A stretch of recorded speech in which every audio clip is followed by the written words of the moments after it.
What's going on, everyone? Your favorite jealous hater is back with some more beef. So even though I did make a video on the 8 passengers earlier this year, I really don't know much about them, nor am I even interested in the process of, for some reason, I just can't stand them. Or I mean, I can stand Ruby. But instead of doing my normal routine of diving real deep into a channel, I'll be breaking down this other video that came across my feed, made by this other creator called Bubbles, so that I can quickly and easily understand and sum up all the horse doo-doo. Okay, let's see what all the hubbub is about. What are you doing over there? No texting at the dinner table.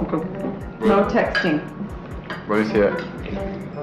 Let me see it. So let me get this straight. You're not allowed to have a phone at the table, but you can vlog dinner? Gotcha. Don't get me wrong here. I'm not against the no phone rule. Some people just like to take 20 minutes out of their day to be able to sit down as a family and have conversations with no technology involved. I mean, not me, but I get it. But how do you expect this rule to work if you're not setting the example? You can't just complain about technology at the table when you can't even eat dinner without trying to monetize it. And the real crime here wasn't even Chad Boy texting during a meal. It's that damn dinosaur phone the parents forced on him. In our house, all our kids know that cell phones are free game for parents, so we can monitor safety. Yeah, just because he knows right from wrong doesn't mean that's going to stop him. He's a kid. Kids do dumb things. That's why they sneak out at night and they know it's wrong. That's why it's called sneaking. And let's not pretend like teens don't sext or send nudes these days. Yeah, it's really gross, but that's the reality of the world because our society is hypersexualized.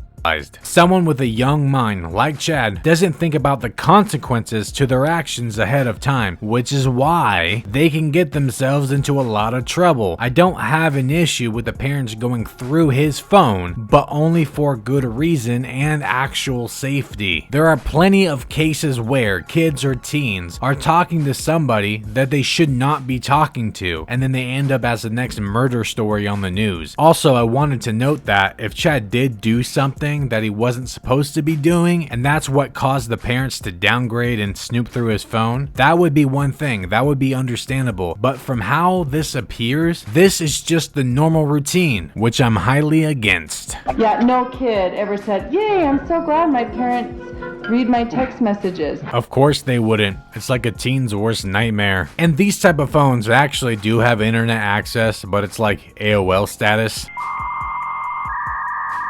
Now everyone is entitled to their privacy, but like I said, kids do stupid things and need to be monitored. If parents don't take these kind of measures, then all these kids and teens have free range to do whatever the hell they want. But there are ways to go about it and ways you don't. And going through his phone right at the dinner table in front of everyone is definitely not the way to go. Said no. What is this? I really like you. Hold on. So aside from the embarrassment from reading his text out loud, it's also being vlogged for their entire audience in the world to see. Now that is an invasion of privacy. How do you work this stupid phone?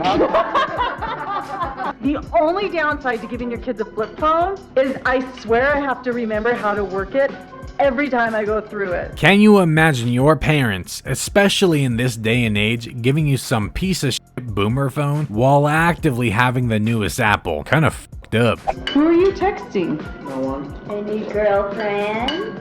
No. Wouldn't say alien, more like something out of a horror movie. Come and play with us, Daddy. Forever and ever and ever. I really like you. I saw you in my dreams last night. This is so wrong. Oh my gosh, sorry, that was my brother. What is the nature of your relationship with this individual? I mean, there's like 300 texts in here. Dude's either clueless or dumb. I'm game for both. Do you like her, or do you just like her? She's new friend.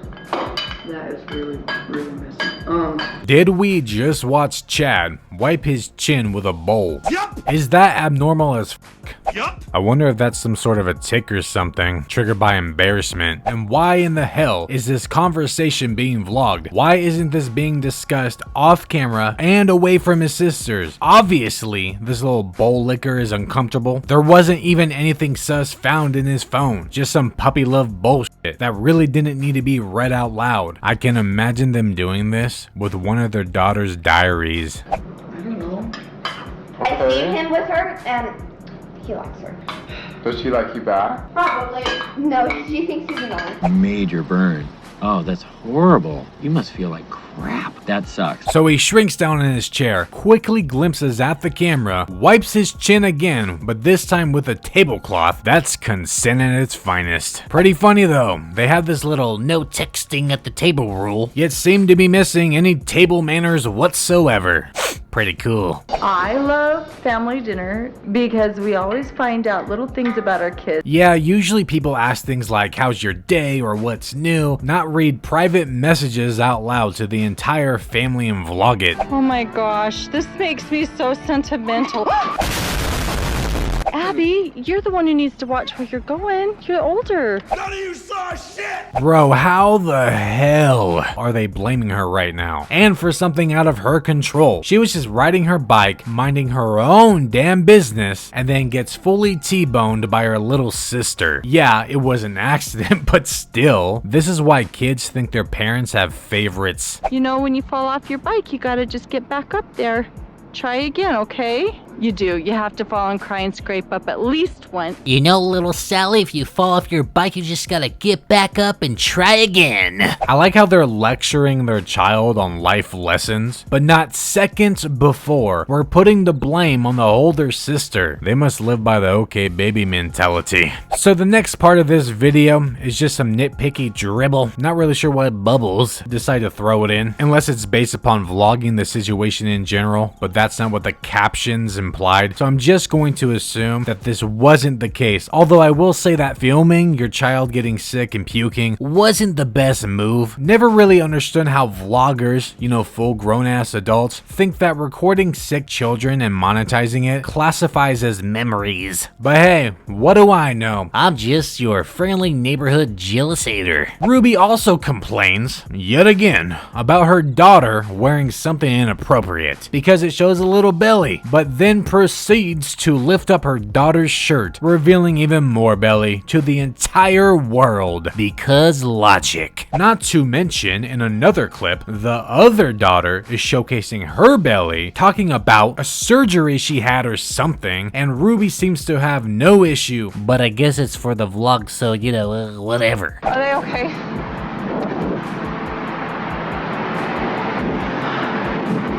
Are you okay? Oh, how sweet of Ruby. She's so kind and caring. Yeah, after she pulls out the vlog camera first, gotta make sure the compassion is monetized. Imagine getting into a very stressful car crash and then some big-headed, big bird-looking Karen rolled up on you, shoving a camera in your face. Oh my gosh, are you okay? I don't know what's worse, the crash or vlogging the crash. You're okay? I'm okay. Yeah, Ruby, no one's really worried about you. You're actively running around with a camera.